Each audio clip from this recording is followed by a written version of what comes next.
Hi, welcome to this video, and this is my Hallicrafters restoration. And as you can see, there's the radio. The case is off it, the top case is off it, and it's actually working now. Every single capacitor has been replaced. I spent all day replacing all the capacitors. The last 2 days, it took me 2 days to do it all. Well, it took me about, I started I guess in the evening. It took me, yeah, I guess it took me maybe 1.5 days to do it. And I did actually run into some issues. Here's the can cap. I don't know if that's in focus, but there's the old can cap. The whole, everything is from Hayseed Hamfest. So I got my Hayseed Hamfest kit. Came in the mail, and I picked it up at the post office, and it had all my new capacitors in it, and it had the new can cap for the SX25. They make a kit just for the SX25, and there's the old can cap. It had all this crud, this crap around it. So anyways, let's listen to the SX25. I'll power it on, and none of the resistors have been replaced. So that's probably my next job, is replacing resistors, and also none of it hasn't been tuned, so no tuning is done. But I'll show you that it works anyways. It's not going to be very exciting, but you'll see that it works. So we'll turn it on, and I have to plug it in first. So.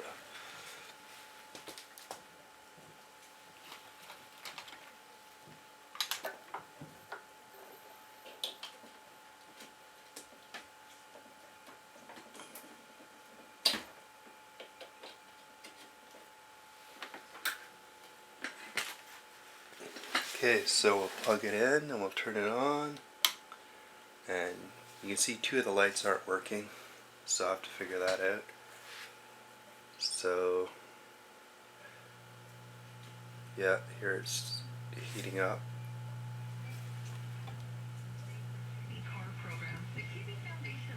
I just have it hooked up to external speaker. Those donations are instrumental in providing them with programs and invaluable support. When you give your card to the Kidney Car Program, you'll be towed for free, recycled, or resold. It's got a pretty bad hum in it. The life of thousands of patients. The Kidney Car Program needs your card today. Visit kidneycar.ca. There's high tone, low tone. This is AM 730.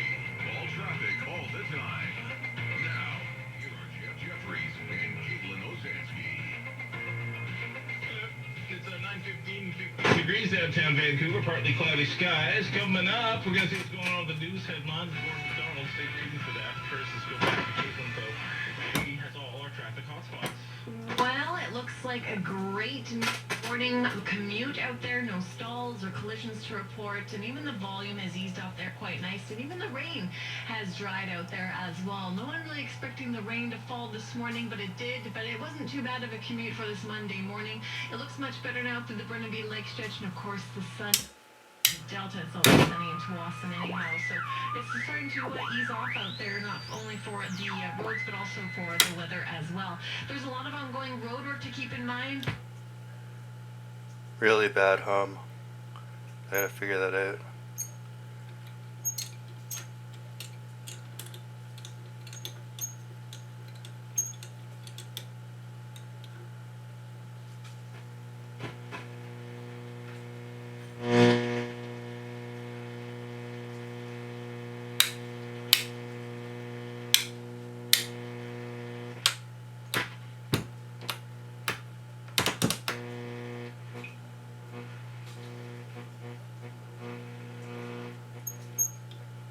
So yeah, I don't think I can pull in any stations until, well, it's the morning, so and I don't think I can pull in anything until it's tuned. So anyways, that's the SX25. It's up and running now, so that's pretty exciting. But I did have some scary moments, and we'll talk about that later on. Hi, and yeah, so this is showing where I put the new capacitors. You can see there's new capacitors. They're the yellow ones. So there's a new capacitor there. There's one there. One there. I'll just pan it around here. Oops. So yeah, there's 1, 2, 3 there. 1, 2, 3 here. 2 here. 1 here. There's 1 in there. 1 inside there. You're gonna have to take my word for it if you can't see it. There's 1 over here. 1 there. So 1 here. 1 here. 1 here. 1 here. 2 here. 2 in there. And 3 in here. And those are pretty tough to get those. So I kind of cheated a little bit, I guess, and I just basically took off the old ones and I broke the leads with my pliers. I kind of twisted it back and forth, broke the leads, pulled out the old capacitors, and then I attached the new capacitors to the broken leads, and yeah, that's how I did it. And oh yeah, and I used the on the new capacitors I made kind of a loop. A lot of the time I made a little loop on each end, and I put that little loop tight around the end that I cut off, and it sort of and then I put some solder on it. So you can see, I'll show you, I don't know if you can see it, but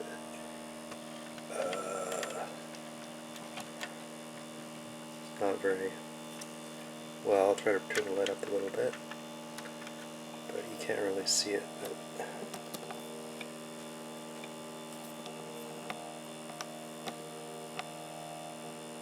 anyways, right there, you can see I looped it around.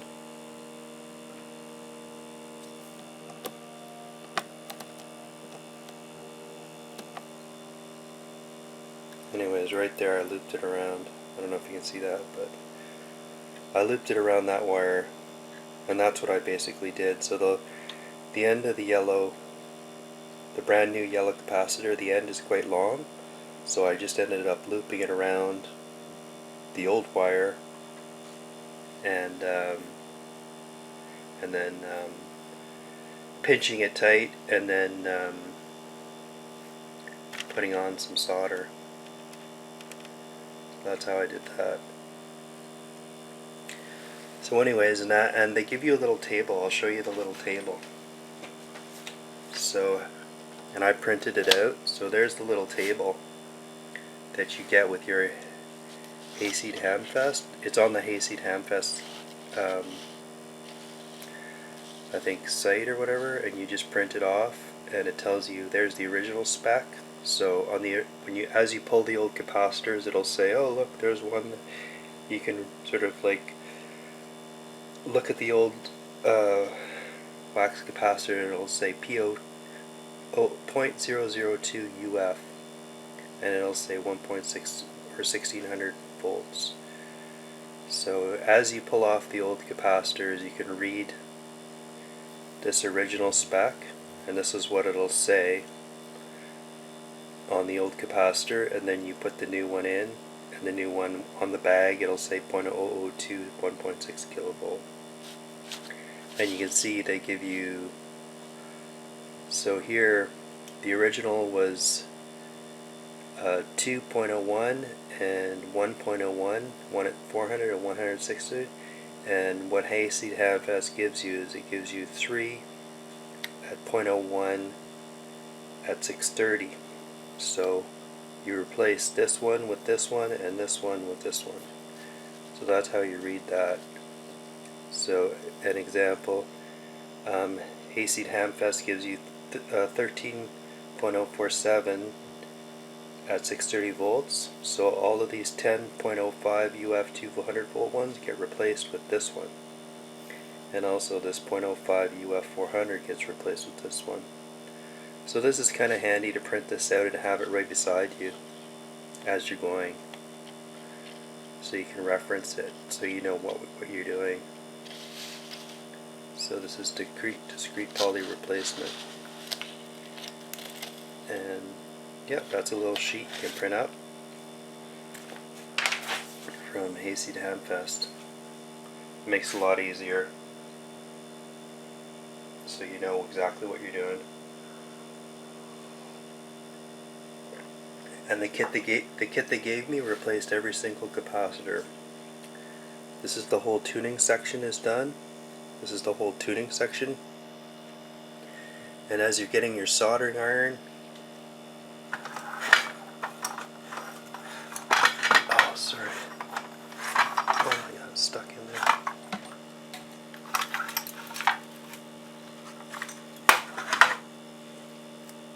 So here's my soldering iron. So you have to get your soldering iron in here. It's kind of tricky. So you just got to go quickly, and you know, got to be careful with your soldering iron when you're doing your soldering. So you just got to tuck it in there, do whatever you got to do, and then get out. And I had it at quite a hot setting on my soldering iron. I had it at I think around 400 Celsius. I don't know what that is, Fahrenheit. Sorry for you Americans. That's a Canadian measurement, Celsius. So yeah, I had quite a hot soldering iron. And I used lead-free silver solder on everything. And what you'll find is if you use a hot soldering iron, and I also have a desoldering gun, but I didn't bother with it. And so yeah, and also that they also you could use solder wick if you wanted to, but there's no real need to desolder anything. So, and what you'll find when you're doing this is that at the Hallicrafters factory, they wrapped the old capacitor wire pretty tight around where it was joined. So they they didn't just solder it on, so it's really wrapped around there tight. So you have to have a little pair of needle nose pliers. These are the tools that I used that really helped me with the job. Like I had these pliers here.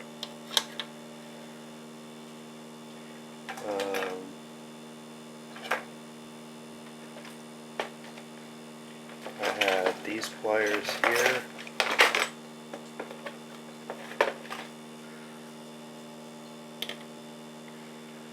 And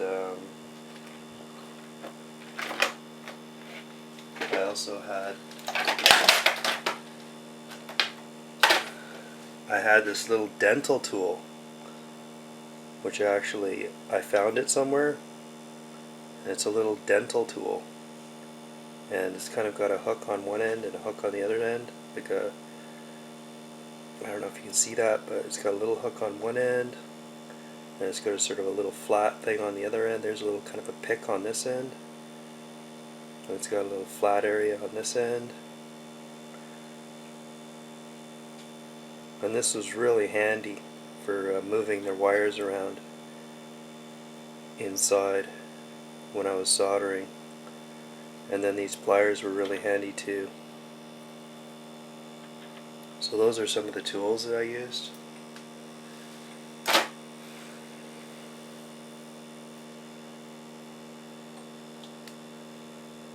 and that's pretty much it. And my soldering iron, that's all I really needed. And I actually used a because the old solder might have lead in it, so I wore this vapor mask, and I had a fan going, so I wore this vapor mask when I was working in case there was any like lead vapor when I was soldering. So yeah, that's the precautions you take, you know, when you're working with old solder. So anyways, let's pan around a little bit, and so here's the other section. Here's the main section, and these capacitors are much easier to replace, except for there is some tricky parts, because there's some joints where there's like 4 or 5 wires all joined together and stuff, and so it's tricky. You have to go slowly. And as you pull off each capacitor, you have to remember exactly where they were connected. So when you connect the new one up, it's easier to do it that way. So yeah, so this is, yeah.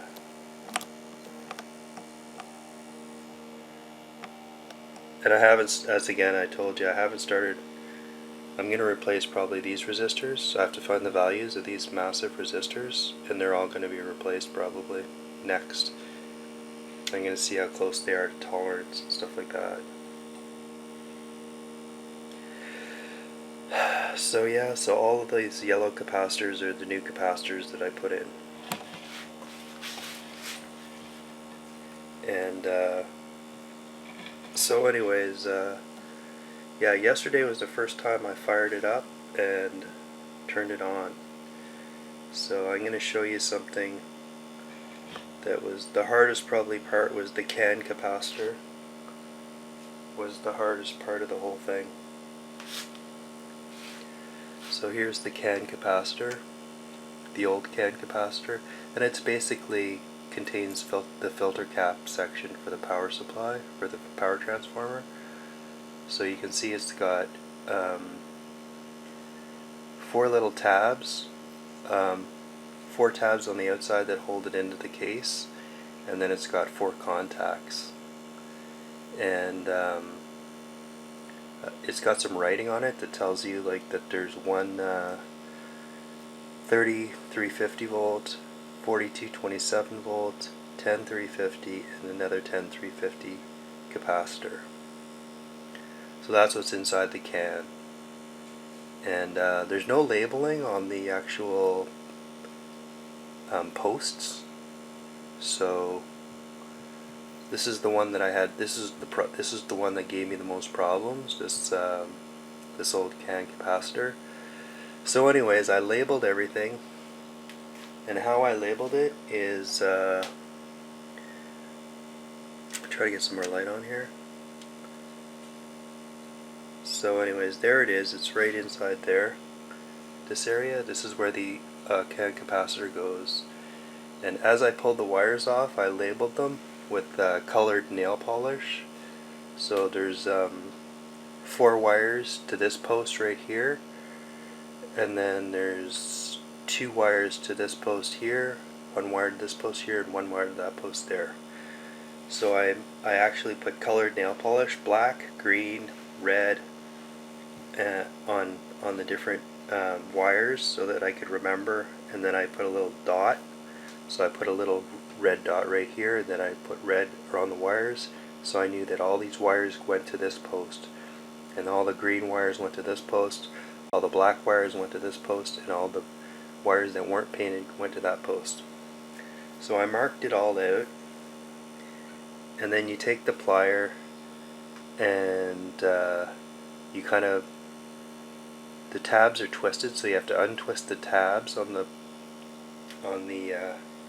CAN capacitor, these little tabs. You have to sort of untwist them. You have to twist them straight so that they'll go straight out of the hole. And then you desolder all the wires, and then you pull out the old CAN cap. And then I had no idea how to put the new can cap in because there was no labeling.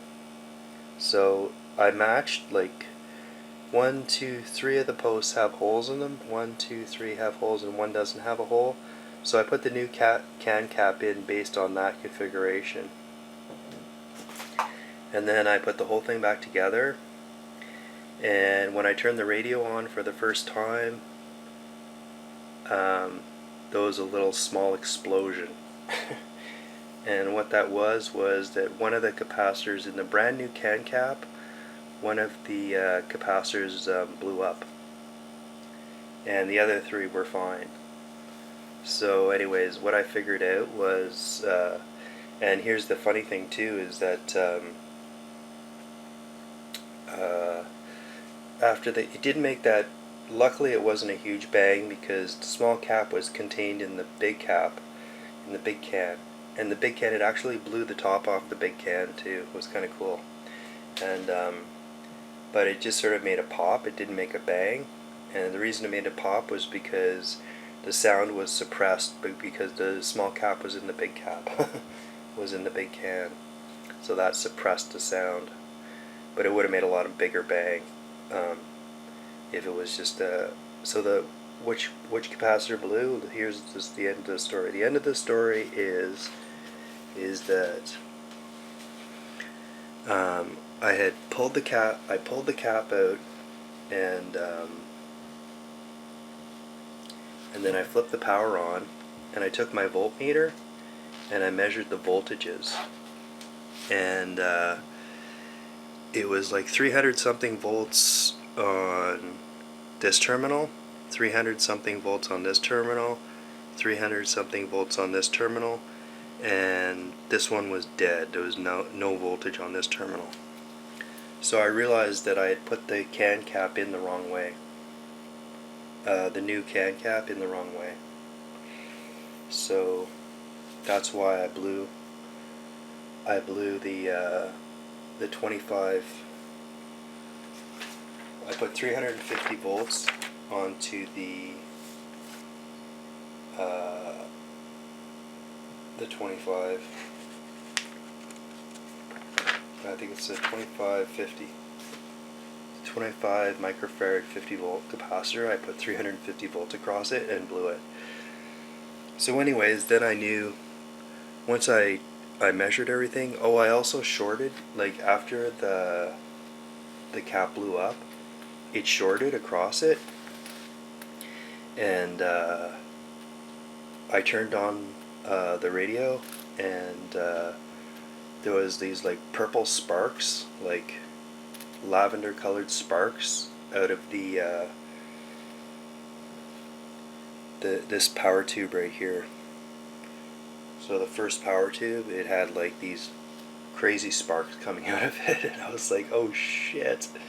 So yeah, I had that was my big oh shit moment. And yeah, I was like freaking out because I didn't know what was wrong. I didn't know if like the transformer was gone. I didn't know what was going on at that point. You know, I didn't know if there was bigger problems or what. So anyways, I started, you know, calming down when I started measuring the voltages, and that's 350, and it should have been in the 300 range, 350 range. So once I measured the voltages, 1, 2, 3, and they were all in the 3, like where they should be, that made me a lot happier. And then I fixed the can cap. Like the brand new can cap, I was able to put a 22 bipolar. I had a 2250 bipolar capacitor in on hand, like I had it from some other stuff. So I put a brand new 22 microfarad 50 bipolar and replaced that inside the new can. So I was still able to use that new Hamfest can. And then I just rotated the can so that the voltages were in the right spot. So for anybody that has to do this, this voltage coming off here is low. It's going to be like it's where you want the 20. I think it's the 20 or 25 microfarad. That's where you want the 20-25 microfarad post coming up right I believe it's right here. Yeah. And then this one, this post here is 350, closest to the tuning. So the tuning section's over here on this side. So closest to the tuning, that's 350. Closest to the front of the case, that's 350. Closest to the transformers, that's 350. And to the closest to the back of the case, that's the 20 or 25. That's the low microfarad and the low voltage post. So these are all 350, 350 on this side, 350 here, 350 here, 350 here, and this is the low side. So anyways, I had to figure that out, so maybe I'll save somebody else the problem.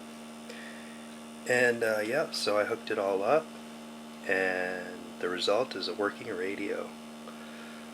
So I guess hopefully, yeah, I just wanted to show you that video with all the new capacitors in place. Thanks to Hayseed Hamfest for doing a perfectly excellent job of sending me an awesome replacement capacitor kit. And their shipping is amazingly fast. It was like maybe a week and a half. So thanks to Hayseed Hamfest, this radio is probably halfway there now. So thanks for watching that video, and have a great day, and check out my other videos for my progress.